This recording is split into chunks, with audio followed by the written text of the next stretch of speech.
2024년 12월 29일 발생한 제주항공 2216편 사고 관련 자료 팩트체크 제4편 B737-800 항공기 조류 충돌에 관한 이해입니다. 자, 우선 이 조류 충돌에 대해서 수록된 그 트레이닝 매뉴얼을 보겠습니다. 그래서 B737 플라이 크루 트레이닝 매뉴얼입니다. 이것은 제작사에서 만든 책이고 이것은 법은 아닙니다. 그러나 최소한 제작사에서 그 항공기를 조종하는 기장 및 부기장들이 여기에 나와 있는 대로 훈련을 해야 된다. 훈련을 시켜라고 정해준 그런 내용들입니다. 그래서 법은 아니지만 여기서 배운 대로 조종사들은 비행하게 됩니다. 그래서 조류 충돌에서 알아보기 위해서는 이제 이 책에 나와 있는 그 조류 충돌, 즉 여기는 버드 스트라이크에 대해서 알아보도록 하겠습니다. 자, 그러면은 버드 스트라이크는 이 내용을 보면 요약을 했습니다. 조류 충돌 사례를 통한 그 교훈은 항공 운항을 하다 보면은 조류 충돌은 일어나는 흔한 일이라는 점입니다. 그래서 대부분의 조류 충돌은 고도 500피트, 그러니까 미터로는 약 150피트, 150미터 이하의 그 비교적 낮은 고도에서 발생하고 자주 일어나기 때문에 그 가운데 엔진에 영향을 미치는 조류 충돌이 우리의 관심 대상이 됩니다. 그래서 엔진에 새가 들어간 것에 대한 그 분석을 해보면은 엔진의 충돌한 조류 충돌 사례 50% 반절 정도가 엔진의 손상을 일으킨다고 합니다. 그러므로 나머지 또 반대로 말하면은 그러니까 나머지 엔진에 새가 부딪혀도 나머지 50%의 반절의 경우에는 큰 문제가 없이 넘어간다는 뜻이기도 합니다. 그리고 또 조류가 충돌해서 엔진이 고장났다 해도 완전히 멈춰버리는 경우도 있지만 어느 정도 계속 작동을 하기 때문에 거기에서 발생하는 그 추력을 이용할 수 있습니다. 이것은 뭐 장거리를 간다는 뜻은 아니고 특히 착륙 과정에서 어떤 그 항공기 엔진에 새가 들어가서 고장을 일으켰을 때 그 더 나빠지기 전에 작동된 상태로 그 추력을 이용할 수 있다는 그런 말입니다. 그래서 조류 충돌이다 그러면은 그 조류 충돌, 엔진 고장, 추력 상실, 추락과 같은 그런 아주 극단적인 전개는 아니라는 것을 조종사들은 알고 있어야 됩니다. 그리고 부딪히는 새의 종류는 이제 부딪히는 경우도 그 새의 크기와 그 시점에 엔진을 어떻게 돌리냐. 이륙할 때는 최대 엔진 추력을 돌리기 때문에 그만큼 엔진 각속도가 커집니다. 이륙할 때는 비행기 이동 속도는 느리더라도 엔진을 최대한 돌리기 때문에 엔진에 부딪혔을 때 그 각속도가 커서 피해가 크게 발생됩니다. 근데 그 대신 착륙할 때는 항공기는 이륙할 때 출발할 때에 비해서 어느 정도 속도는 가지고 있지만 강화하는 단계이기 때문에 내려가는 단계 때문에 엔진 그 추력을 낮췄습니다. 그래서 엔진 추력을 낮췄다는 것은 엔진이 돌아가는 속도가 느리기 때문에 상대적으로 이륙할 때보다 그 손상이 적게 나타난 그런 일이라 이제 그렇게 예상을 할 수가 있습니다.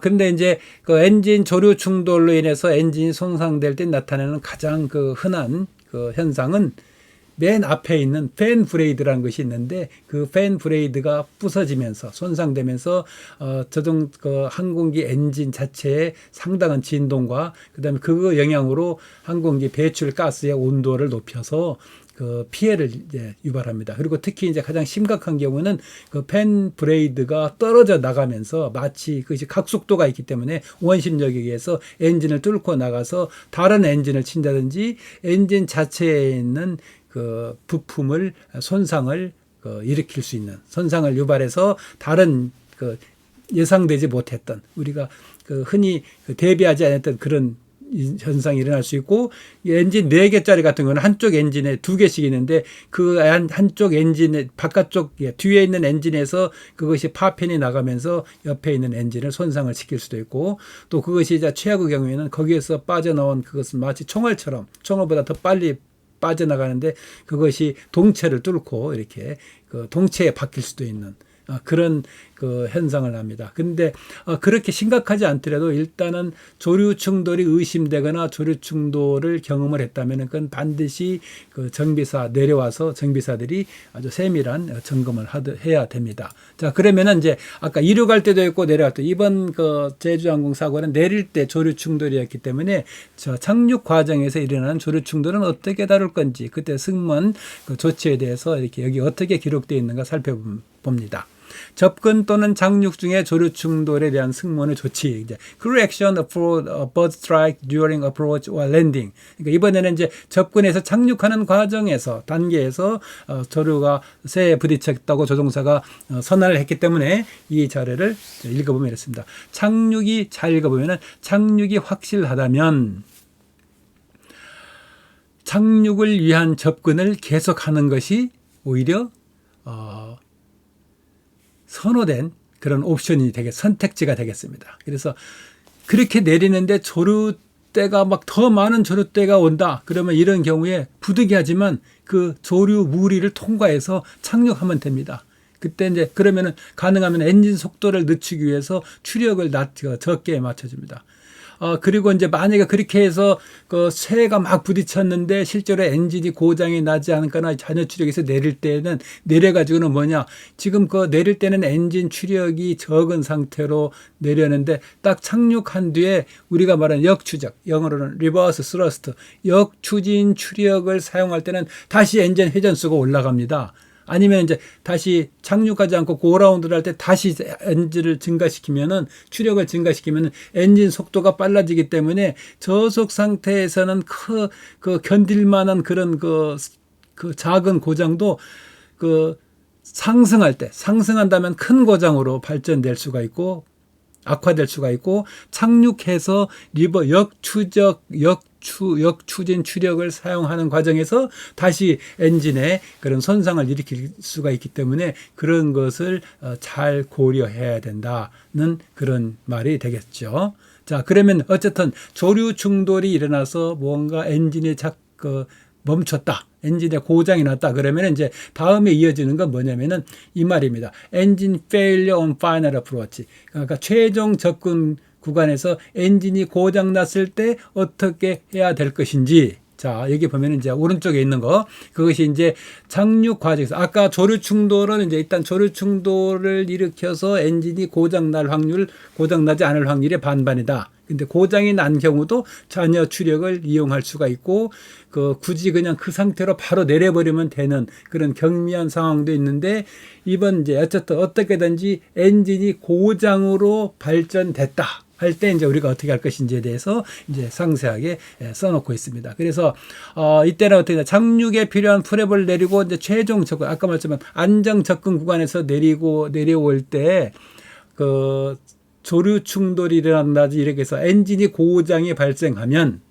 하던 접근을 계속 할 것인지 아니면은 바로 고라운드를 실행할지 결정을 해야 됩니다. 그래서 조종사들이 그런 걸 결정하는 것이 이제 경험이고 능력이 되겠죠. 그래서 만약 그 고장난 상태에서 남아있는 추력이 접근에 사용할 만큼 충분한 경우에는 그 착륙 프랩이 되어 있다면 그 상태로 계속 접근해서 결국은 그냥 내려버리면 된다는 뜻이죠.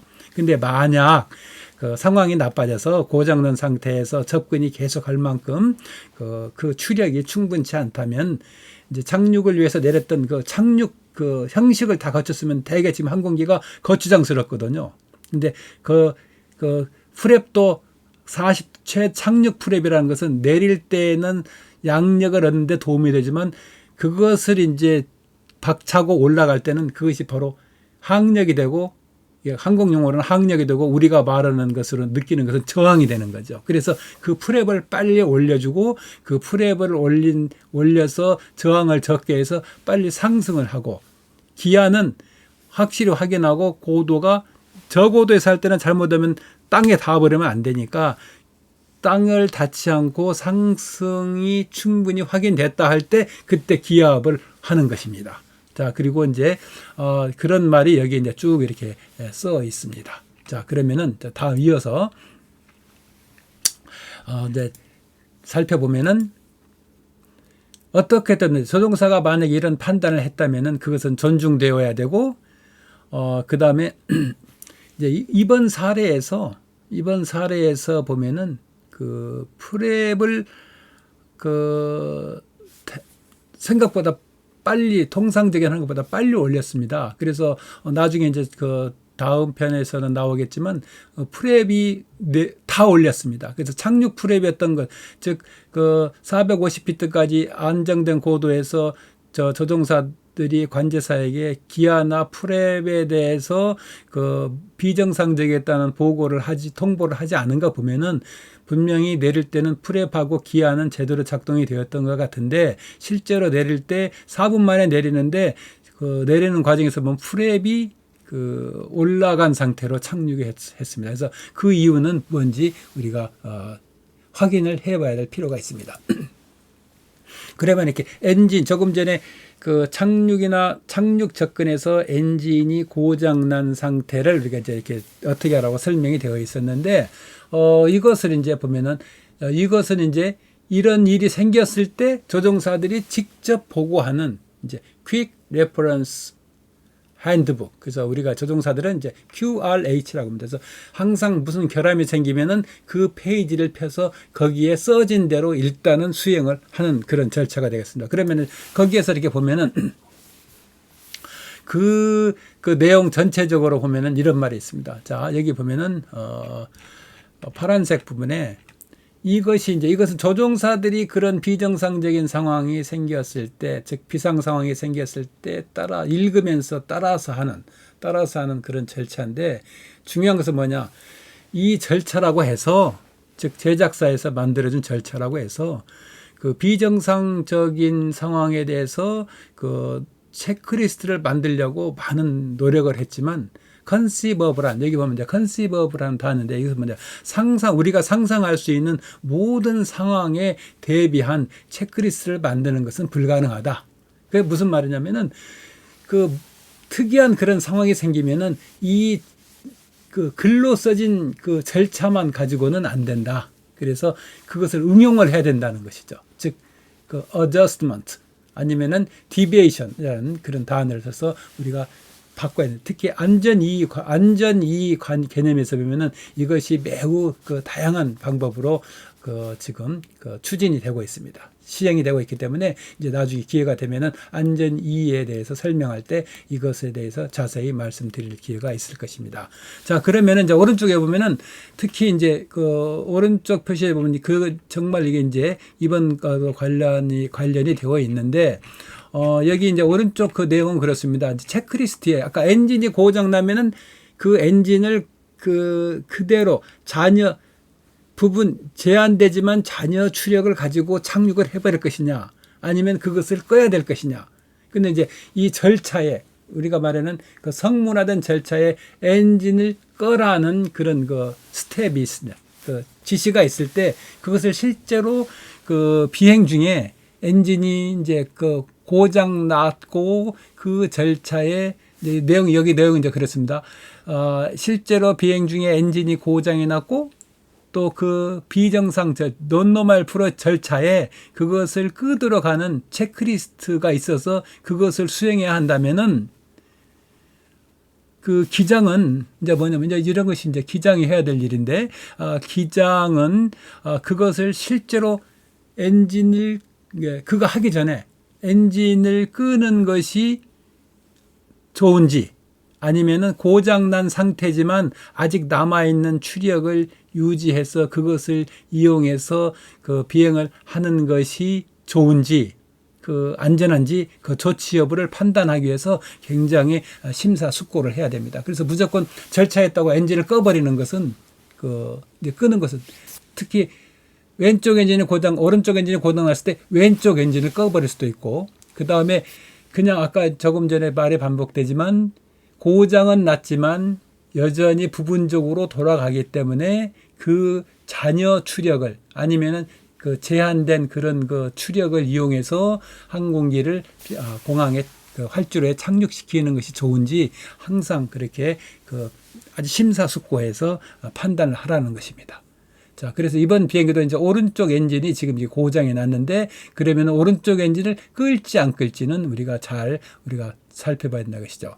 그래서 아까 말씀드렸지만 조류 충돌에 대한 그 확실한 이해가 필요하다. 그래서 조류가 충돌을 해도 그것은 반 엔진에, 특히 조류가 동체 착륙, 이런 동체나 뭐 날개나 앞에 네이돔에 부딪히는 것은 별개 자제해두고, 엔진에 조류가 부딪혔을 때 그 확률이, 고장날 확률이 반반이다. 그 다음에 50%고, 만약에 엔진에 고장이 났어도 그것이 완전히 엔진이 굳었다든지 아니면 엔진이 떨어져 나갈 그런 그 고장이 아닌 경우가 있고, 그 다음에 시즈라고 엔진이 딱 고착이 된 경우가 아니면은 그 잔여 추력을 이용해서 계속 착륙을 부분적으로 이렇게 짧지만 착륙을 해서 그 안전을 확보하는 것, 무엇이 좋을지 이런 것들은 우리가 잘 심사숙고해야 될 그런 일이고, 우리가 조류 충돌, 엔진 고장, 추력 상실, 추락 이런 그 극단적인 그 상황은 아니다라는 것을 이해하셨으면 좋겠습니다. 자, 그러면은 이제 조류 충돌에 대한 이해는 마치고, 이제 다 이어지는 것은 제 5편. 실제로 B737 항공기가 조류에 충돌했을 때 항공기 시스템에 어떤 영향을 주는지에 대해서 살펴보도록 하겠습니다. 시청해 주셔서 감사합니다. 제 5편 시청해 주시기 바랍니다. 고맙습니다.